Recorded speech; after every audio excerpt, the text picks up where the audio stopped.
मेरा कंटिन्यूअस ये सवाल कांग्रेस पार्टी से रहा है कि आपका जो सामाजिक न्याय का क्रेडिट है शुरू से लेकर के अंत तक उस सवाल के दायरे में है। संगठन के अंदर कांग्रेस पार्टी के आज भी सामाजिक न्याय परिलक्षित नहीं होता। हम बार बार ये कहते हैं कि सामाजिक न्याय किसमें, प्रतिनिधित्व का सवाल किसमें, संगठन के अंदर। और सामाजिक न्याय का दूसरा दायरा कहाँ है? जो इंस्टीट्यूशंस है, जो रिसोर्सेज हैं, जो नौकरियां हैं, उसमें। आज राहुल गांधी संविधान उठा करके छोटा सा चलते हैं और बोलते हैं कि रिजर्वेशन इस देश में खत्म किया जा रहा है, हमें मोदी सरकार के खिलाफ लड़ना है, आरएसएस के खिलाफ लड़ना है। That's not incorrect. बिल्कुल ये होना चाहिए। अगर आप आज जागे हैं, लेकिन आपका प्रीवियस रिकॉर्ड और अभी का भी रिकॉर्ड उठा करके देखा जाएगा, इस कैंडिडेट अपर कास्ट से थे, 12 कैंडिडेट जो थे वो ओबीसी से थे, और उसमें भी, उस ओबीसी में भी सबसे अधिक यादव थे। ये भी नोट करने की जरूरत है। अपर कास्ट के 22 में क्या क्या थे? 8 भूमिहार थे, 8 ब्राह्मण थे, रेस्ट जो है राजपूत और कायस्थ थे। ठीक है। ईबीसी से 5 सीट, 5 लोग कंटेस्ट किए थे। एससी से शेड्यूल कास्ट, जिनके प्रदेश अध्यक्ष इसी कम्युनिटी से बिलोंग करते हैं, 11 सीट।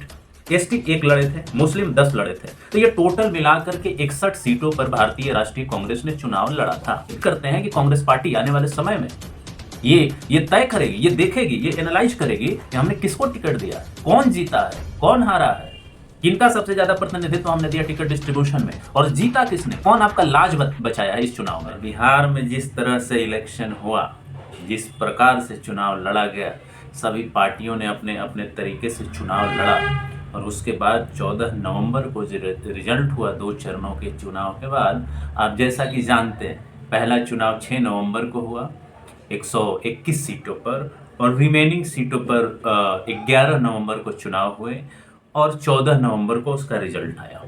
और रिजल्ट सभी के लिए सरप्राइजिंग था। बहुत सारे जो उम्मीद पाले थे, जिस तरह से वो सोचते थे, समझते थे, चुनाव को देखते थे, उनके उम्मीदों के विपरीत चुनाव का रिजल्ट आया है। बहुत लोग शौक में हैं, बहुत लोग इसको सेलिब्रेट कर रहे हैं। निश्चित तौर पर डेमोक्रेसी और लोकतंत्र का ये चुनावी जो पर्व होता है वो बहुत ही अहम होता है। लोकतंत्र के बहुत सारे दृष्टिकोणों से जनता वो करती है।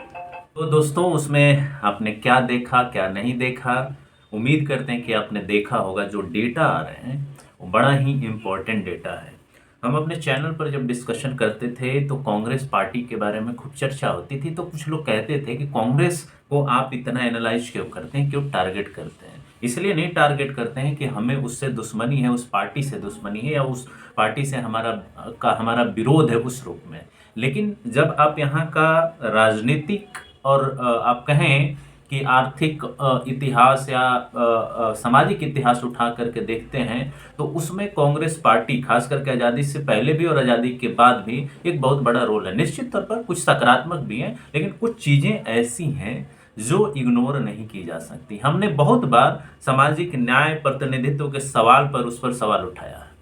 हमने ये बात बार बार कहा है कि जो संगठन में सामाजिक न्याय हो वो बिल्कुल नहीं दिखता है। नेता और नेतृत्व किसी और के हाथ में है, लेकिन उन्हें वोट किसी और का चाहिए। हमने बार बार ये डिस्कशन किया है कि कोलिजन ऑफ एक्सट्रीम्स क्या होता है, जो पॉल ब्रास ने कहा था कि शुरुआती दौर में किस तरह से कांग्रेस पार्टी और कांग्रेस की सरकारें, जो क्रिस्टोफर जेफरलोट कहते हैं, किस तरह से ये कुछ सिलेक्टेड कंजर्वेटिव माइंडेड लीडरशिप के हाथ में रहा, जबकि वोटिंग राइट मासेज के पास थे, उन्होंने वोट किया, लेकिन लीडरशिप उनके हाथ में हमेशा बना रहा। आप एक डेटा मैं आपसे शेयर करता हूं, ये इंडियन एक्सप्रेस में हुआ है, पब्लिश हुआ है एक आर्टिकल में, ये डेटा दिया हुआ है। और कांग्रेस पार्टी इस देश की सबसे ओल्डेस्ट पॉलिटिकल पार्टी है, एंड दैट्स व्हाई मैं उसके बारे में डिस्कस कर रहा हूं। और कांग्रेस पार्टी से शुरू करते हुए बाकी पार्टियों का क्या परफॉर्मेंस रहा है, कैसे रहा है, क्यों रहा है, उन सब पर धीरे धीरे हम चर्चा करेंगे। तो सबसे पहले आप सोचिए, जो बात मैं बार बार कहता हूं कि संगठन के अंदर कांग्रेस पार्टी के आज भी सामाजिक न्याय परिलक्षित नहीं होता। हम बार बार ये कहते हैं कि सामाजिक न्याय किसमें, प्रतिनिधित्व का सवाल किसमें, संगठन के अंदर। और सामाजिक न्याय का दूसरा दायरा कहाँ है? जो इंस्टीट्यूशंस है, जो रिसोर्सेज हैं, जो नौकरियां हैं, उसमें। आज राहुल गांधी संविधान उठा करके छोटा सा चलते हैं और बोलते हैं कि रिजर्वेशन इस देश में खत्म किया जा रहा है, हमें मोदी सरकार के खिलाफ लड़ना है, आरएसएस के खिलाफ लड़ना है। That's not incorrect. बिल्कुल ये होना चाहिए। अगर आप आज जागे हैं, लेकिन आपका प्रीवियस रिकॉर्ड और अभी का भी रिकॉर्ड उठा करके देखा जाएगा, और उसमें क्या प्रमाणित होता है, उससे ये प्रमाणित होता है, और कैसे प्रमाणित होता है, इसका डेटा है। अब देखिए कांग्रेस पार्टी का टिकट डिस्ट्रीब्यूशन का हाल, कितना कैंडिडेट दिया गया था कांग्रेस पार्टी के द्वारा, लगभग 61 कैंडिडेट दिए गए थे। और ये डेटा है दोस्तों, ये डेटा मैं आपके साथ शेयर करना चाहूंगा।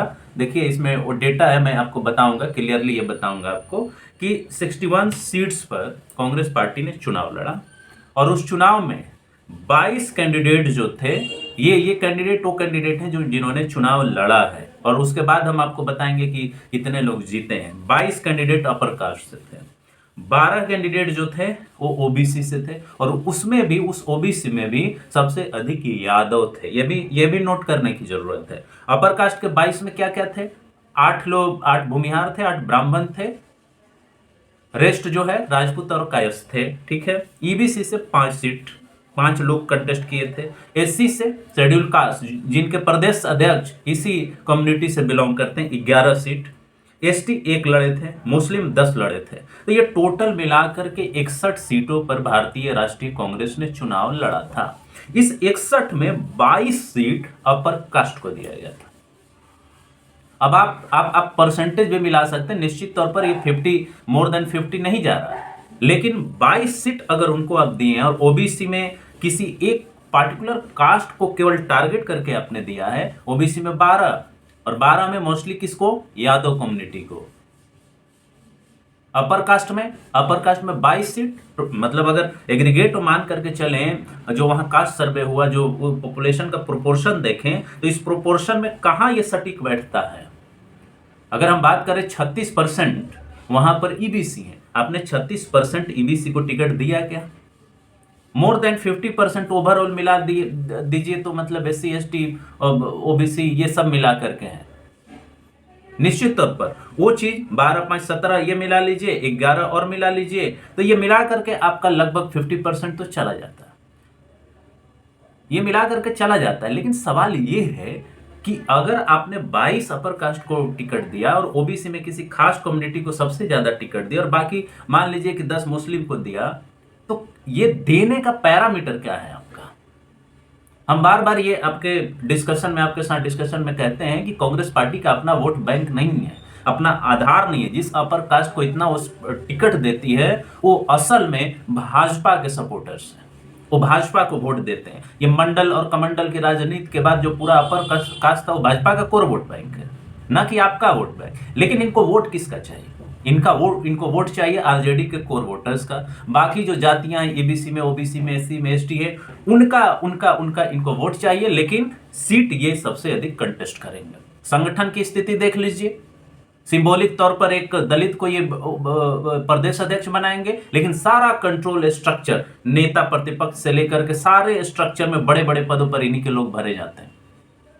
इससे क्या पता चलता है। और अब देखिए मजेदार बात कि इन सीटों का जो डिस्ट्रीब्यूशन था उसमें जीता कौन। दोस्तों ये सुन करके और जान करके आपका दिमाग चकराने लगेगा कि ये अपर कास्ट को 22 सीट दिए थे और 22 सीट में एक भी चुनाव नहीं जीते लोग। इस 22 अपर कास्ट में एक भी चुनाव इन लोगों ने नहीं जीता, और जो जीतने का और हारने का मार्जिन है वो भी बहुत ही जबरदस्त मार्जिन है। उसको भी उठा करके देखिएगा कि ये ऐसा क्यों हुआ। ऐसा इसलिए आप कह सकते हैं, कारण दे सकते हैं, क्योंकि अपर कास्ट वोट अब कांग्रेस पार्टी के अपर कास्ट वोट को कैंडिडेट्स को सपोर्ट नहीं करता।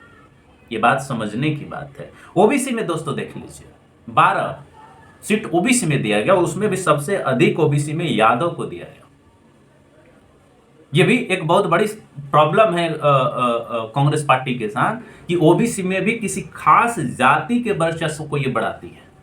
और 12 दिए, उस 12 में जितने यादव कैंडिडेट थे उसमें से एक भी नहीं जीता है। ये भी आपको समझना होगा कि आप कितने डाइवर्सिफाई कर रहे हैं आप सोशल इंजीनियरिंग को। इसमें एक कुशवाहा जीता है और एक ओबीसी से बनिया कास्ट से बंदा जीता है। उन लोगों ने लाज रखा है 2 सीट, ओबीसी में 2 सीट जीता है, और वो भी दोनों गैर यादव कम्युनिटी से आते हैं। अगला कैटेगरी ले लीजिए ईबीसी को इन्होंने 5 सीट दिया था, उसमें से एक बंदे ने चुनाव जीता है। एससी में अब देखिए ये भी बहुत बड़ी विडंबना है कि जिस कम्युनिटी का वहां का प्रदेश अध्यक्ष है उसके कम्युनिटी से एक बंदे ने भी चुनाव नहीं जीता, चाहे वो रिजर्व सीट हो या अनरिजर्व सीट हो। और हमें उम्मीद यही है कि मोस्टली ये रिजर्व सीटों पर एससी कैंडिडेट लड़े होंगे और 11 में से एक भी सीट एससी कम्युनिटी ने नहीं निकाला है। उल्टे जो इनके प्रदेश अध्यक्ष थे वो भी हार चुके हैं। नेक्स्ट देखिए एसटी में एसटी ने 1 सीट निकाला है और मुस्लिम कम्युनिटी ने जिनको 10 सीट दिया गया था उन्होंने 2 सीट निकाला है और ये ओवरऑल 6 सीट जीत पाए हैं। अब ये बताइए कि क्या यही है राहुल गांधी का सामाजिक न्याय? क्या यही है सामाजिक न्याय का कंसेप्ट जिसमें आप टिकट बंटवारे से लेकर के, मतलब हमारा सवाल मेनली जो है संगठन के अंदर के प्रतिनिधित्व से है। निश्चित तौर पर चुनाव जिस तरह से हुआ है, जिस वे में चुनाव लड़ा गया है, आप 50 तरह का कंस्पिरेसी थ्योरी ला करके लागू कर सकते हैं और कह सकते हैं कि हमने हारा नहीं, हमें हरवाया गया है, वोट चोरी हुई है। That there are different kind of things which can be framed in this context. मामला वो नहीं है। मामला दूसरा है कि आपके संगठन में किनका वर्चस्व है और किनको आप टिकट देते हैं सबसे अधिक और किनके वोट के बेसिस पर आप चुनाव जीतना चाहते हैं। आप किनके बेस पर चुनाव जीतना चाहते हैं, किनके वोट के आधार पर आप चुनाव जीतना चाहते हैं। और ये आप चाहते हैं कि हम दूसरे के वोट पर चुनाव जीतें, राजा हम बने और दूसरा वोट दे। तो ये तो नारा बाबू जगदेव प्रसाद ने और लोहिया जी ने उसी समय दिया था, वोट हमारा राज तुम्हारा, नहीं चलेगा नहीं चलेगा। कब सीखिएगा सर, कब समझिएगा कि वोट दूसरे का, राजद का कोर वोट बैंक हो, महागठबंधन का कोर वोट बैंक आपको मिले, वोट मिले और आप चुनाव जीतेंगे। ये लोग समझने लगे हैं। अगर ये अभी भी समझदारी नहीं आई और ओबीसी में भी आप डाइवर्सिफाई नहीं कर रहे हैं, आप डाइवर्सिफाई नहीं कर रहे हैं। कास्ट सर्वे हो गया, उस पर आपने खूब चर्चा किया, राष्ट्रीय स्तर पर कास्ट सेंसस की बात आप कर रहे हैं, लेकिन प्रतिनिधित्व का जहां सवाल उठ रहा है कि वोट तो ट्रांसफर करा नहीं पाते अपर कास्ट। ओबीसी में भी एक खास कम्युनिटी को केवल आपने सबसे ज्यादा प्रोमिनेंटली जगह दिया, लेकिन एक भी सीट वो लोग निकाल नहीं पाए। ये क्या बताता है? ये बताता है कि अभी भी संगठन जो आपकी सांगठनिक ढांचा है उसमें सामाजिक न्याय और प्रतिनिधित्व का सवाल आज भी बना हुआ है और लोग सवाल उठा रहे हैं कि भाई आखिर ये नतीजा क्यों आ रहा है इस तरह का। इसलिए क्योंकि आप अपने संरचना और संगठन में बदलाव नहीं करना चाहते। वही कुलीनतावाद और स्वर्ण वर्चस्व आज भी आपके संगठन में बरकरार है, जिसकी वजह से वोट ट्रांसफर नहीं हो रहा। और भी वजहें हो सकती हैं, लेकिन मेरा कंटिन्यूअस ये सवाल कांग्रेस पार्टी से रहा है कि आपका जो सामाजिक न्याय का क्रेडिट है शुरू से लेकर के अंत तक उस सवाल के दायरे में है। और ये रिजल्ट फिर बता रहा है कि आप सामाजिक न्याय के जो सिद्धांत हैं उस पर खरे नहीं उतरते। जब ये कह रहे हैं हम, तो इसका मतलब ये है कि संगठन में और सत्ता में, संगठन में, टिकट डिस्ट्रीब्यूशन में या चुनावी राजनीति में, ये दोनों में परिलक्षित होना चाहिए कि हम सामाजिक न्याय सुनिश्चित करते हैं, हम सामाजिक न्याय का सपोर्ट करते हैं। लेकिन वो दिखता नहीं है सर। आप कोलिजन ऑफ एक्सट्रीम बस फॉर्म कर रहे हैं कि अपर कास्ट और दलित को एक साथ मिला दें, माइनॉरिटी को मिला दें और हम सारा चुनाव जीत लें। वो समय नहीं रहा है। और बिहार में तो खास करके नीतीश कुमार को अगर आप देखेंगे और नीतीश कुमार की राजनीति को देखेंगे, जिस तरह से वो उन्होंने अपना कंस्टिट्यूएंसी क्रिएट किया है, उसके काउंटर में अगर आपको राजनीति करनी है तो संगठन और सत्ता दोनों में प्रतिनिधित्व सुनिश्चित करना होगा। एक तरफ आप चाहते हैं कि सत्ता हमारी बनी रहे और वोट दूसरे का, तो ये अब बिहार में नहीं चलने वाला। और हम उम्मीद करते हैं कि कांग्रेस पार्टी आने वाले समय में ये तय करेगी, ये देखेगी, ये एनालाइज करेगी कि हमने किसको टिकट दिया, कौन जीता है, कौन हारा है, किनका सबसे ज्यादा प्रतिनिधित्व हमने दिया टिकट डिस्ट्रीब्यूशन में, और जीता किसने, कौन आपका लाज बचाया है इस चुनाव में। ये सारी चीजों को आपको समझना होगा, तब शायद कांग्रेस पार्टी ये दावा कर पाए। केवल संविधान हाथ में उठाने से नहीं होता है कि हम सामाजिक न्याय सुनिश्चित कर रहे हैं। सामाजिक न्याय सुनिश्चित करने के लिए कथनी और करनी दोनों में समानता होनी चाहिए। कथनी तो बड़ी बड़ी और करनी आपकी बिल्कुल ही उल्टा है। तो दोस्तों, हमने डेटा के आधार पर आपको बताया है कि कांग्रेस पार्टी ने टिकट डिस्ट्रीब्यूशन कैसे कैसे किया था। 61 टिकट में 22 फिर से बता दो अपर कास्ट को दिया गया था, जीते कितने 0, ओबीसी को 12, उसमें भी यादव को सबसे अधिक दिया गया था, जीते कितने 2, और ये जीतने वाले यादव नहीं है, नॉन यादव ओबीसी है, ये भी ध्यान रखिए। ईबीसी को 5 सीट दिया गया था जिसमें से 1 सीट जीता है उसने। एससी को 11 सीट दिया गया था लेकिन एक भी सीट उसने नहीं जीता है। एसटी को 1 दिया गया था और 1 उसने जीता है। मुस्लिम को 10 दिया गया था और 2 जीता है। टोटल 61 में 6 इन्होंने जीता है। तो इसका मतलब क्या हुआ? इसका मतलब साफ साफ ये हुआ कि आपने अपने टिकट डिस्ट्रीब्यूशन में सबसे अधिक जो कोलिजन ऑफ एक्सट्रीम को वैल्यू किया, लेकिन इज्जत बचाने वाले सारे बहुजन हैं। सत्ता आप अभी भी चाह रहे हैं कि सवर्णों के हाथ में हो, डोमिनेंट वर्चस्ववादी शक्तियों के हाथ में हो और वोट दूसरे हमको करें। तो ये होने वाला नहीं है शायद आने वाले दिनों में। कि वो नारों से काम नहीं चलेगा। उस नारों का जो हमने कथनी और करनी की बात कही, कथनी और करनी दोनों बराबर होने चाहिए, तब कोई आप पर विश्वास करेगा। और अगर आप ऐसा नहीं कर पा रहे तो ये बड़ा मुश्किल है कहना कि आने वाले समय में आपकी दशा क्या होगी, कि वो दुर्दशा में बदलेगी। तो इसी के साथ दोस्तों